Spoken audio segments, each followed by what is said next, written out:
세상에 떠도는 기묘한 괴담들. 첫 번째 이야기, 경기도 고양시 변두리의 신축 빌라는 도깨비터에 지어졌다. 몇 년 전 일입니다. 가정사정이 조금 나아져 고양시 변두리에 위치한 신축 빌라로 이사를 가게 되었습니다. 새로 지은 건물에 단지수도 많아서 꽤나 입주자가 몰렸던 것으로 기억합니다.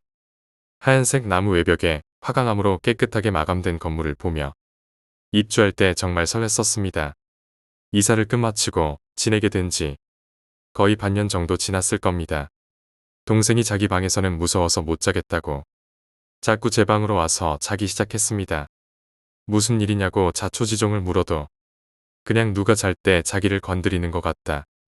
자꾸 자기를 노려본다는 식으로 이야기를 해. 어린 동생이 혼자 자기 무서워서 그런가 보다 했습니다. 그러고 나서 얼마 후 아버님이 택시를 운행하시다가 사고가 나셔서 다치신 겁니다. 가볍게 다치시긴 했지만 정말 뜬금없이 사고가 나신 거라 저희도 당황했습니다. 그리고 얼마 후 악성 빈혈로 진단을 받고 병원을 다니던 막내 외삼촌이 백혈병에 걸리셨다는 소식이 들려왔습니다. 집안은 급속도로 기울어져 갔고 차츰 눈에 띄게 이상한 현상들이 나타나기 시작했습니다. 집 뒷산에는 물이 마시기로 소문난 약수터가 있었는데 그 주변으로 전쟁 때 쓰던 참호들이 둘러져 처 있었습니다. 약수터에서 얼마 가지 않아 지나가면 사격장도 있고 아무튼 조금 음습하고 무서운 동네였습니다. 어느 날 새벽에 너무 더워 잠에서 깬 저는 약수터에 가려고 가방에 물통들을 넣고 약수터로 향했습니다. 새벽 5시쯤 해가 뜨려고 하늘이 푸르스름하게 변했을 때라 조금 무섭긴 했지만 산바람이 너무 시원해서 계속 걷게 됐습니다. 약수터로 올라가는 중턱길에서 저는 가방을 던지고 집으로 달리기 시작했습니다. 중턱 커다란 바위 위에 푸르스름한 불꽃이지만 정말 차가워 보이는 불덩어리 2개가 허공에 떠 있던 것입니다. 집에 헐레벌떡 곧바로 뛰어와서 주무시던 할머니께 도깨비 불을 봤다고 울먹이며 말하자 할머니는 괜찮다고 안아주시더라고요. 그리고 다음날 저녁 고모네 식구와 점심에 외식을 하게 돼서 온 가족이 나가게 됐습니다. 불을 모두 끄고 문단속을 철저하게 한 후 나갔었죠. 시간은 흘러서 오후 7시쯤 해가 질 쯤에 집으로 올라가는 언덕어귀에 도착했습니다. 갑자기 어머니께서 그러시더군요. 집에 불이 전부 켜 있어. 도둑이라도 들었나봐. 깜짝 놀란 저는 집으로 달려 올라갔습니다. 4층까지 단숨에 뛰어 올라가서 문을 연 순간 집은 컴컴한 어둠과 적막함만을 풍기면서 제 다리를 감쌌습니다. 가족들 모두가 집으로 올라와 확인하곤 도깨비에 홀린 것 같다고 말씀하시더군요. 그 이후에도 가족들의 간담을 서늘케 하는 사건들이 많았습니다.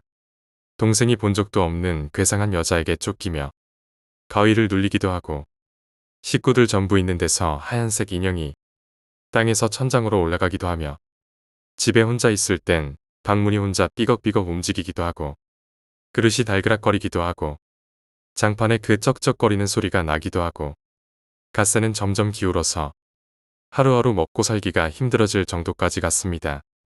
외삼촌께서도 돌아가셔서 집안 꼴이 말이 아니었죠. 저희는 아픈 기억만 남아있는 집을 버리고 다른 곳으로 이사를 했습니다. 이사를 할 때 저희가 다니던 절의 스님의 말에 따라서 집안 곳곳에 고춧가루를 봉투에 묶어 매달아 놓고 부적도 붙여놨습니다. 그리고 얼마 후에 그런 문제를 전문적으로 잘 아시는 지인분께 들은 소리였습니다. 그 집 도깨비 터다. 너희 이사 갔을 때 팥죽이나 메밀무 관뒀냐? 이야기를 시작하시는데 원래 그 동네 뒷산은 산도깨비들이 살던 터라고 합니다. 아마도 그 집을 지을 때 산을 무너뜨리고 지은 거라 도깨비들이 화가 나서 입주자들을 괴롭힌 거라고 설명을 하시더군요. 실제로 그 집에 입주하신 분들이 모두 사건 사고를 하나씩 당하셨습니다.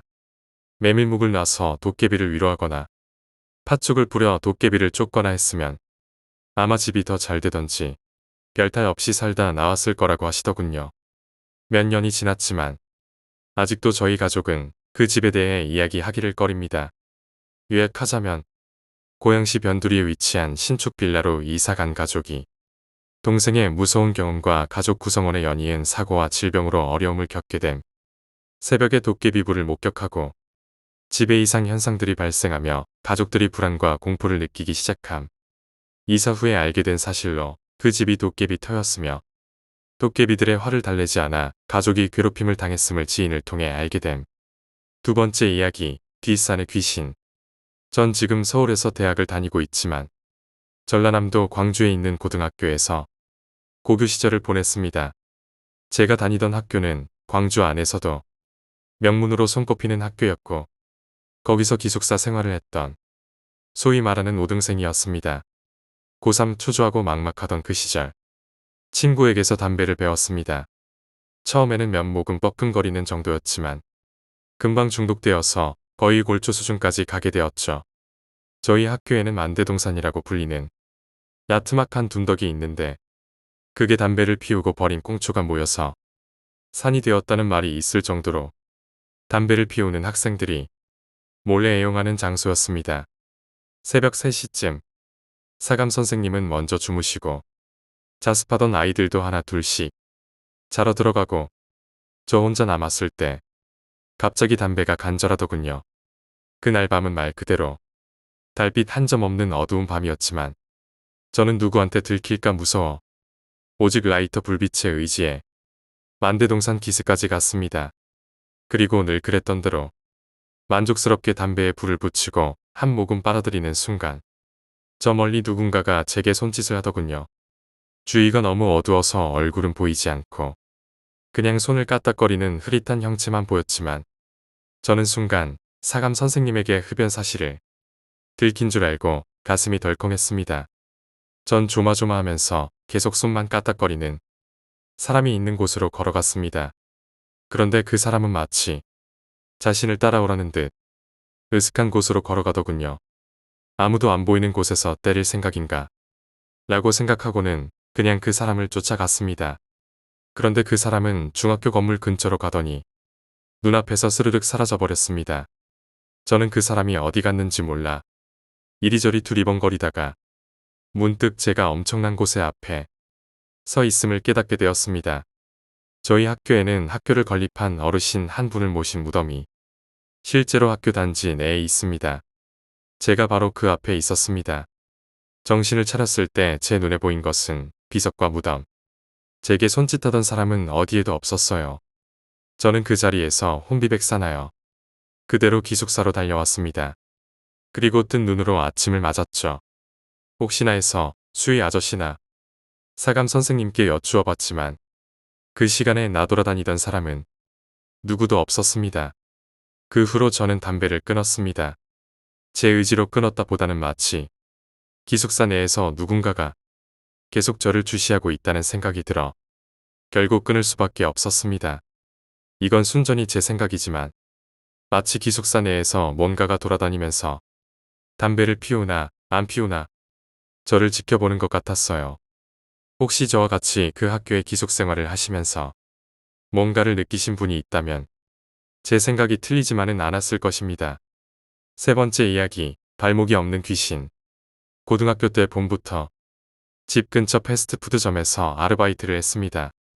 주변에는 주택가도 많고 아파트 단지도 많아서 꽤 장사가 잘 되는 편이었습니다. 처음에는 밤 10시에 퇴근했는데 아르바이트하는 도중 매장 근처로 이사 오게 되어 새벽까지 일하게 되었습니다. 마감조로 편성된 것입니다. 제가 일하던 매장은 2층 구조로 되어 있는데 2층 청소를 밤늦게 하게 됩니다. 매장 건물 2층에는 병원과 미용실도 있었지만 밤 9시에 문을 닫기 때문에 불이 꺼져 2층 복도가 컴컴했었습니다. 어느 날이었습니다. 2층에서 청소를 하던 동생이 하얗게 질린 얼굴로 뛰어내려와 숨을 헐떡이고 있었습니다. 자초지종을 묻자 동생은 식은땀을 흘리며 말했습니다. 복도에서 발자국 소리가 나요. 형. 근데 그 소리가 점점 가까워져요. 동생은 무서워서 더 이상 청소를 못하겠다기에 결국 제가 올라가서 청소를 하기 시작했습니다. 어두워서 지레 겁먹고 혼자 착각했거니 생각했지만 2층에서 빗자루질을 하다 복도 쪽을 본 순간 저는 할 말을 잃고 말았습니다. 사람의 피부색이 아닌 석고상 색을 한 게다가 발목만 존재하는 그것이 복도를 걸어 다니고 있던 겁니다. 저는 못 본 척하면 되겠지 되겠지라고 생각하다가 결국 엄청난 공포에 압도되어 1층으로 도망쳤습니다. 그러고 보니 그런 일도 있었습니다. 저희 매장 직원 휴게실은 지하주차장 한편에 마련되어 있는데 동료들이 밤늦게 혼자 들어가 옷을 갈아입을 때마다 지하주차장에서 누군가 시끄럽게 뛰어다닌다는 것입니다. 말도 안 된다며 믿지 않았었는데 자재 배송을 시범적으로 새벽에 한다는 말이 들려왔습니다. 자재를 받으면서 올 테면 와봐라라는 식으로 자재를 창고에 정리하기 시작했고 마지막 남은 박스를 들며 뭐 아무것도 안 나오네 라고 생각한 순간 제 눈앞에는 푸른색 줄무늬 카라티를 입은 어떤 남자의 인형이 저를 뚫고 지나갔습니다. 어른들이 하시던 말씀 중에 오금이 저린다는 말을 들은 적이 있는데 말 그대로입니다. 그 인형이 뚫고 지나가는 순간 다리가 굽고 순간 온몸에 소름이 돋으며 머리카락이 쭈뼛서는 느낌이 났습니다. 그대로 물건을 정리하는 것도 있고 저는 매장으로 뛰어 올라갔습니다. 주방 뒷문 복도에서 매니저에게 방금 겪은 일을 하소연하는데 그런 얘기 아시나요? 홀령들은 자기 얘기를 하면 그곳으로 찾아온다는 소리를 말입니다. 마치 그 말이 생각나듯 갑자기 그 여자 매니저가 갑자기 소름이 돋게 춥다 라고 하시고는 팔을 문지르며 주방으로 들어갔습니다. 전 설마 하는 생각에 뒤를 돌아 주방으로 들어가려던 순간 아까 본 남자의 인형이 다시 스쳐 지나가는 것을 봤습니다. 그 이후로는 대낮에도 주방 뒷문으로는 다니지 않았습니다. 마지막으로 지하주차장에 있던 주인 없는 차의 이야기입니다.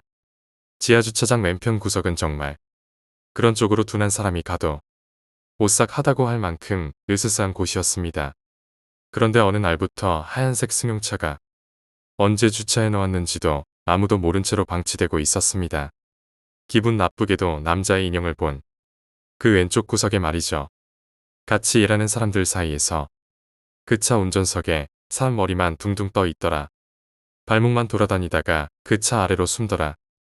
이런 이야기가 한참 떠돌았습니다. 하지만 당시 부산에서 올라온 신입 매니저 형님이 한 분이 계셨는데 그분은 세상에 귀신이 어딨냐고 저희에게 다그치며 다 피곤해서 그런 거라며 말을 항상 끊으셨습니다. 어느 날 새벽에 그 매니저 형님께서 창고에 자재 파악을 하시러 내려가신다고 하고 5분 정도 흐른 뒤였습니다. 지하에서 비명이 들리고는 그 형님은 마치 혼이 빠져나간 사람 마냥 식은땀을 흘리며 뛰어 올라오셨습니다. 그리고 저희에게 한마디 하시더라고요. 있었어. 머리만. 그리고 발목이 돌아다녔어. 그 매장에서 오래 일하던 사람들끼리는 그걸 추억거리 삼아서 얘기하기도 합니다. 그리고 지금도 그 하얀 발목은 지하주차장을 돌아다닌다고 합니다. 네 번째 이야기, 박스. 1957년 미국의 필라델피아의 한 시골길 부근 지역에 거주하는 어떤 남성이 길가에 큰 박스가 버려져 있는 것을 발견합니다. 그는 무심코 그 박스를 들췄는데 박스의 안에는 한 소년이 죽은 채로 담겨 있었습니다. 하지만 남자는 겁에 질려서 신고조차 하지 않고 그 자리에서 도망을 쳤습니다. 며칠 뒤에 프레드릭이라는 대학생이 그 소년의 시체를 발견하고 경찰에 알립니다. 신고를 받고 다음날 오전 10시에 신고받은 경찰들은 현장에 출동하게 됩니다. 현장에 도착한 경찰들은 이 박스 안의 아이의 시체를 보고 바로 조사에 착수하게 됩니다. 아이는 약 4에서 5세로 추정. 102cm 정도의 신장에 몸무게는 13kg, 백인의 파란색 눈. 시체의 상태로 봐선 아이는 그냥 평범한 아이보다 훨씬 왜소한 편이었습니다. 손톱과 발톱이 모두 깔끔하게 정리되어 있었고 밝은 갈색의 머리는 방금이라도 이발을 한 것 같아 보였습니다. 하지만 남자아이의 시체에서는 몸 전신에 여러 개의 멍이 발견되었고 사인은 두부 외상, 머리에 충격을 받아서 사망한 것으로 밝혀졌습니다. 이런 이유들을 종합해 보았는데 이 아이는 죽기 직전까지 학대를 당했지만 이상하게 상태가 너무 깔끔하다는 것이었죠. 학대를 당했지만 위생 상태가 깔끔하다. 수상쩍은 부분이 느껴졌습니다. 처음 수사에 들어갔을 당시에 필라델피아 경찰들은 이 사건이 금방 풀릴 것이라고 자신했습니다. 그 이유는 일단 시체가 부패가 되기 전에 발견이 되었고 시골이다 보니 인구수가 적어서 아이의 신원을 확보하는 것은 그리 오랜 시간이 걸리지 않기 때문이죠. 하지만 경찰들은 아이의 신원을 밝히는데 실패하고 말았습니다. 아이의 지문을 가지고 필라델피아의 온갖 병원을 조사했지만 모두 진료 기록이 전혀 없다는 것이며 아이의 포경수술 자국을 가지고 지역 의사들에게 조사를 벌였지만 아무 성과를 거두지 못합니다. 게다가 이 아이의 시체가 박스에 담긴 채로 길바닥에 버려지던 당시의 목격자조차 단 한 명도 없었던 것이죠. 그래서 경찰들은 현장에서 발견된 상자와 그 상자 안에 아이를 감싸고 있던 담요, 그리고 주변에서 발견된 코듀로이 재질의 파란 모자를 가지고 소매 유통업체와 제조업체들을 대상으로 조사를 벌이게 되지만 이 역시 조사에서 단서를 얻는 것에 실패를 하고 맙니다. 아이의 몸 상태가 매우 왜소했던 탓에 소년이 죽기 전에는 1년 정도 발육이 더딘 것으로 영양 상태가 좋지 않았을 것을 밝혀내면서 유괴범이 경찰을 피해 아이와 이동하던 중 살해한 것이 아닐까라는 추측도 있었지만 유괴범이 아이를 납치하고 도주하면서 그 도중에 이발을 하고 손발톱을 정리한다는 것은 석연찮은 부분이었습니다. 필라델피아주는 물론 그 근처 주에서 이 아이를 조사하기 위해 노력을 했지만 결국 아이에 대해서 아는 사람은 나타나지 않았습니다. 수사를 지속해도 범인은커녕 아이의 신원조차 확인되지 않았던 것이죠. 경찰들은 이 미스터리 사건에 두 가지 가설을 세우게 되는데 첫 번째, 소녀는 현장 근처에 있던 양육시설에서 길러진 아이다. 경찰은 수사 도중 현장 근처 양육시설에서 소년의 시신을 덮고 있던 담요가 빨래 건조대에 걸려있는 것을 발견하고 집중 수사를 하지만 이 역시 DNA 감식 결과 소년과 양육시설 일가는 전혀 아무런 관계가 없는 것으로 밝혀지면서 다시 미스터리 사건으로 빠지게 됩니다. 두 번째, 소년은 입양한 양어머니에 의해 살해된 것이다. 어느 날 경찰 앞으로 자신을 M이라고 밝힌 여성이 증언을 합니다. 사실 그 소년은 자신의 어머니가 입양한 아이이며 평소 학대를 즐겼던 그녀가 학대 끝에 소년을 살해했다는 것입니다.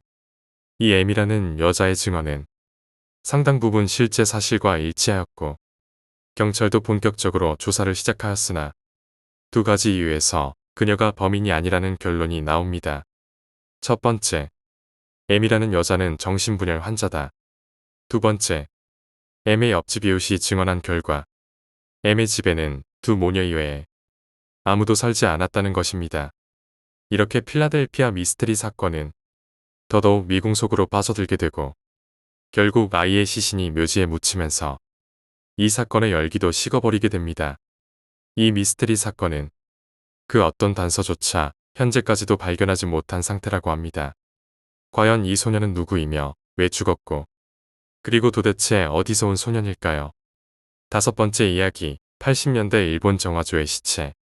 1989년 2월 28일에 있었던 일입니다. 오후 6시쯤 교내 초등학교에 근무하고 있던 여직원 A가 거주하던 초등학교 근접 교직원 기숙사로 돌아와 화장실에 일을 보러 들어갔습니다.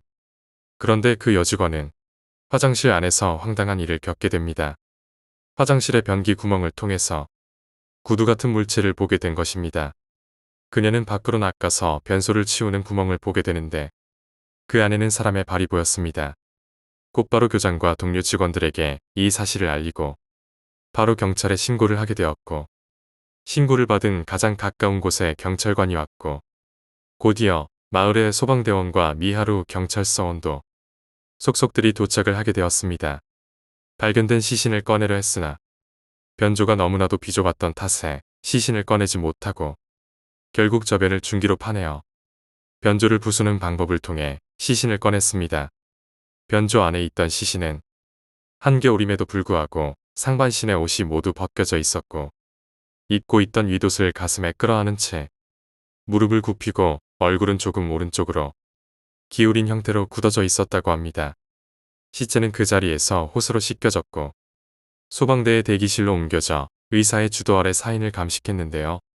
판명은 동사 겸 흉부순 환장애로 좁은 곳에서 압박을 당하면서 얼어 죽었다는 것입니다. 사후 경직의 상태로 보아 26일경 사망한 것으로 보여졌다고 하니 발견되기 이틀 전 정도에 사망한 것으로 여겨졌으며 타상은 팔꿈치와 무릎에 긁힌 상처 정도로 경미한 수준이었고 사망자의 신분은 현장에서 차로 10분 거리인 마을 내에 사는 남자인 S로 밝혀졌습니다. 경찰은 사망자가 엿보기를 목적으로 변조 내에 침입하였으나 좁은 곳에 끼어나가지 못하고 그대로 동사한 것으로 판단을 했지만 단순한 사고사로 종결된 수사는 마을 내의 의문을 종식시키진 못하였습니다. 사망자 S는 마을에서 부모님과 조모 4명이서 살았으며 스포츠와 음악을 좋아하던 평범한 청년으로 고교 시절엔 친구들과 밴드를 만들어 기타를 치고 스스로 작사도 했으며 자작시를 쓴 노트를 몇 권이나 가지고 있었다고 합니다. 또 직장으로는 옆 마을 원자발전 보수를 하는 회사에서 영업주임으로 근무를 하고 있었고 마을에선 청년의 레크레이션 담당 부장으로 중심적이고 리더십이 넘치는 사람이었다고 합니다. 성격도 밝고 인망이 있어 결혼식에서 사회를 자주 보는 사람이었고 마을 촌장 선거에선 응원연설을 부탁받을 정도인 사람이 과연 화장실에서 단지 엿보기를 하기 위해서 죽어 있다는 것은 상상이 어렵다는 의문이었습니다. 사망자의 마지막 행동에도 많은 의문이 생겼는데 그는 시신으로 발견되기 4일 전부터 족적이 묘연했다고 합니다. 5일 전 23일 선배의 송별회에 출석했는데 24일 새벽 1시쯤 가게를 나왔었고 그날 오전 10시까지 거실에서 TV를 보다 잠깐 나갔다 온다는 말을 남기고 사라진 것입니다. 사라진 날과 사망 추정일 사이에 2일간의 행방이 사라졌다는 이야기입니다. 차는 교직원 기숙사에 가까운 주차장에 열쇠가 꽂힌 상태로 발견이 되었으며 구두의 한쪽이 둑에서 발견된 것도 이상한 일이었습니다. 사건 이후 마을 내에는 이상한 소문이 돌기도 했습니다. 사건의 직후에 행해진 촌장 선거는 근래에 정말 드문 격한 싸움이 있었다고 합니다. 그때 죽은 S는 그 선거에 관련되어 살해당한 것이 아니냐는 이야기가 싸움의 중심이었다고 합니다. 소문이 소문에 꼬리를 잡고 마을 사람들 사이에서는 서로를 의심하며 용의자를 지목하기도 했고 결국 진상규명을 요구하는 서명활동이 일어나 1개월간 4,000명 정도의 서명인이 모여 미하루 경찰서에 제출이 됩니다. 하지만 경찰은 사건과 연관성이 없다고 판단해 조사가 더 이상 이루어지지 않았다고 합니다. 또 한 가지 미스테리한 부분은 S의 시신을 발견한 교사 A는 A의 애인을 통해서 면식이 있는 사이라고 합니다.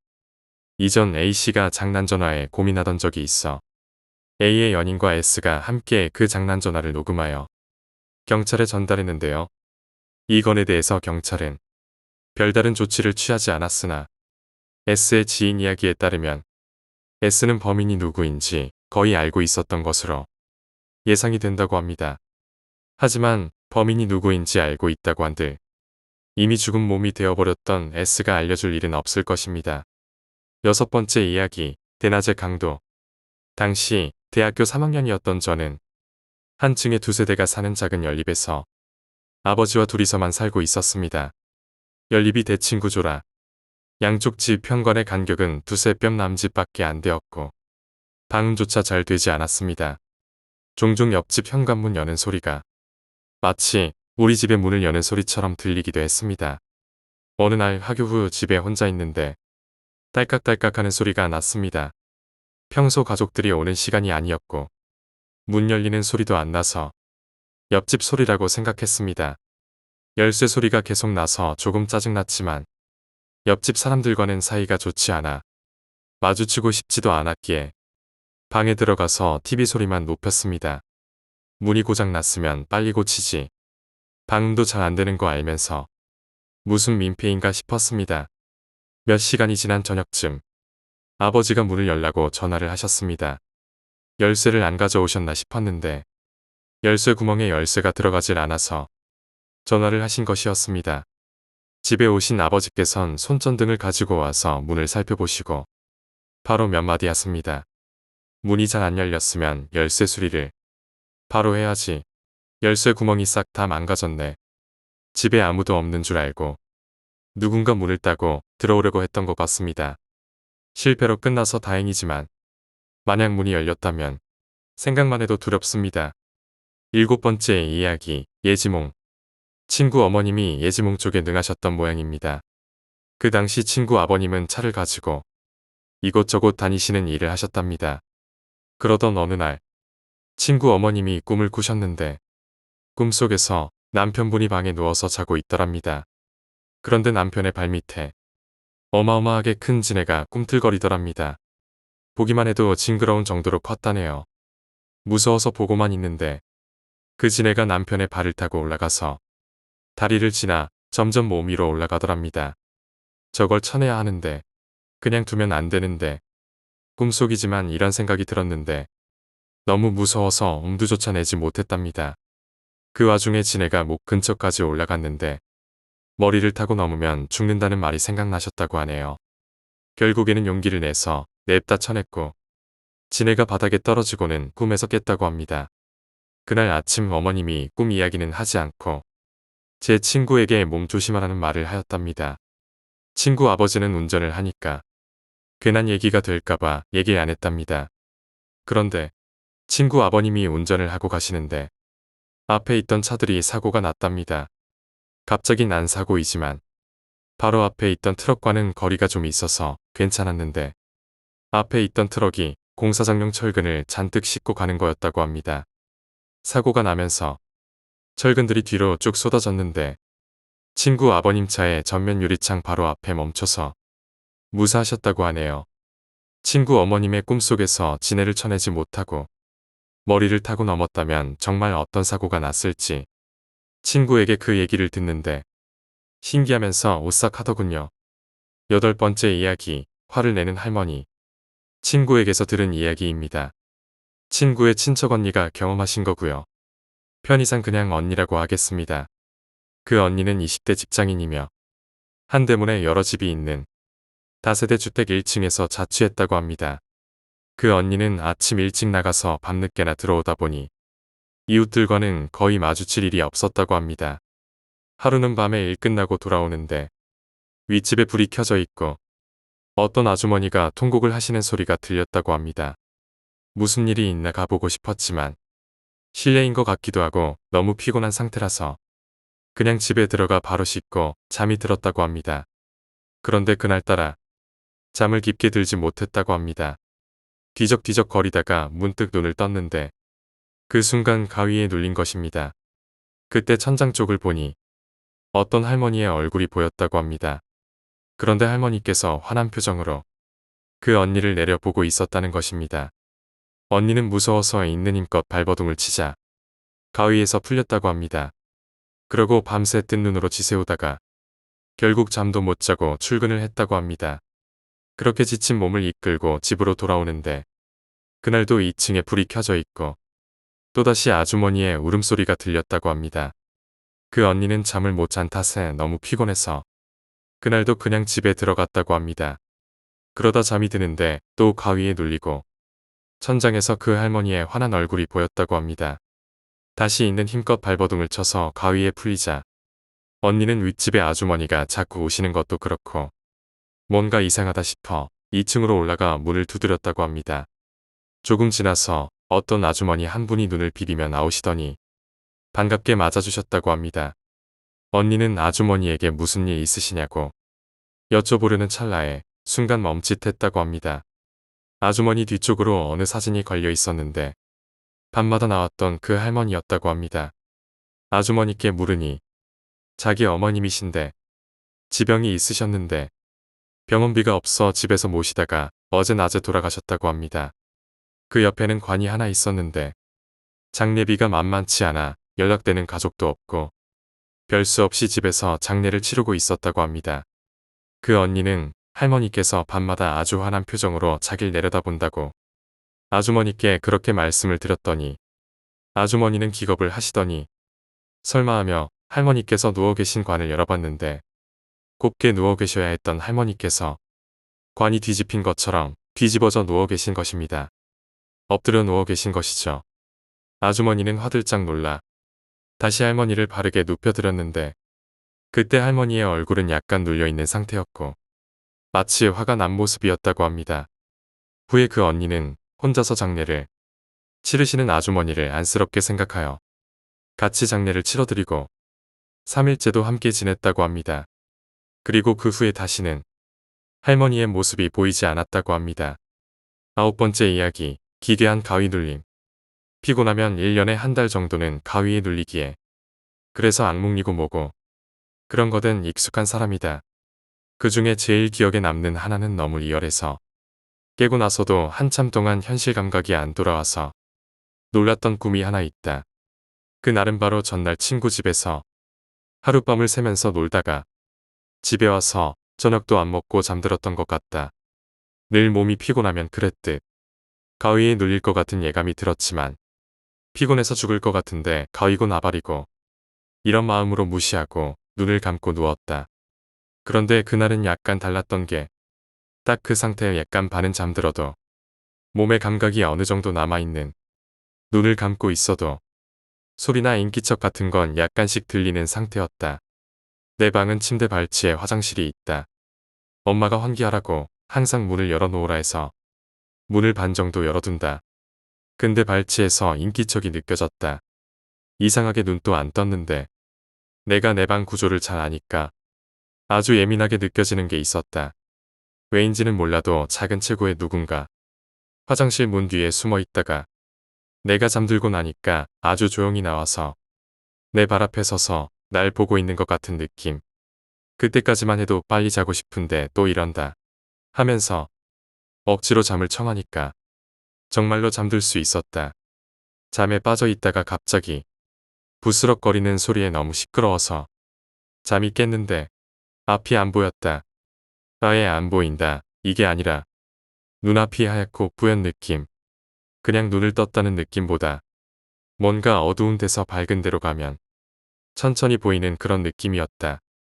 이게 무슨 일인가? 상황 판단을 해보려고 애를 쓰는데 보이는 게 없으니 아무것도 몰랐다. 들리는 건 계속 부스럭부스럭 바로 귀 옆에서 내는 소리 같은 게 시끄럽기만 했다. 일단 정신을 침착하게 가다듬으려고 가만히 생각을 하는데 부스럭 소리가 마냥 시끄럽기만 한 게 아니라 뭔가 규칙이 있다는 걸 알았다. 비닐봉지 소리 같긴 한데 빠른 걸음으로 바삭바삭 하는 것이 뭔가 낙엽이나 나뭇가지를 밟는 소리와도 비슷했다. 그 규칙을 생각하던 중 나 또한 그 리듬에 맞춰서 흔들리고 있다는 걸 알았다. 바스락거리는 발걸음 소리에 맞춰서 위아래로 내가 모르는 새 걷고 있는 건가 싶어서 다리를 움직이려고 했는데 더더욱 당황스럽기만 하게 됐다. 평소 가위는 몸이 꽉 눌리는 느낌이라 어느 정도 익숙하기 때문에 노력하면 발가락 정도는 움직여지는데 목 아래로 감각이 느껴지지 않았다. 그 순간 퍼즐이 맞춰지듯이 든 생각이 누군가가 내 머리를 잘라서 비닐봉지에 담아 산속 어딘가로 가져가고 있구나. 그 생각이 든 순간 너무 놀라서 비명을 지르려는데 숨이 안 쉬어진다는 걸 깨달았다. 이게 꿈인지 멋인지 구분도 못한 채 비명을 지르려다 보니까 어느 순간 숨이 턱 트이면서 잠에서 깼다. 일어나 보니 오밤중이고 내 방에서 깨어났다는 현실에 다행이라는 생각이 들어 마음이 놓이니 나도 모르게 애처럼 울고 있었다. 엄마가 놀래서 왜 그러냐고 방으로 들어왔는데 설명도 못하고 한참 울다 정신을 차렸다. 그 꿈에서 느낀 감각들, 그 소리와 움직임과 피부에 닿아있던 팽팽한 비닐봉지의 촉감들이 너무 실감났기에 충격에서 빠져나오는데 한참 걸렸다.